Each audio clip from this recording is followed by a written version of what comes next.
মাথা থেকে বাদ দিয়ে দিয়েছি। অভিমান, বড্ড অভিমান।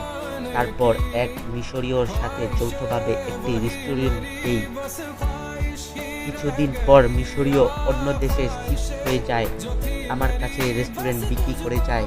সে থেকে শুরু হয় আমার উত্থান এবং বেলজিয়ামের বিভিন্ন শহরে বর্তমানে আমার প্রায় 6টি রেস্টুরেন্ট রয়েছে। তারপরেও মন চাইছে ইউকেতে গিয়ে থাকতে। সেখানে বাঙালি কমিউনিটি অনেক স্ট্রং এবং সেখানে গিয়ে রেস্টুরেন্ট ব্যবসা শুরু করি এবং ইউকেতে এসে 2টো রেস্টুরেন্ট দেই। বর্তমানে 2টি রেস্টুরেন্টই বেশ জমজমাট। এরই মাঝে আর রাগ করে বাংলাদেশে যাওয়া হয়নি, একবারও যাওয়া হয়নি।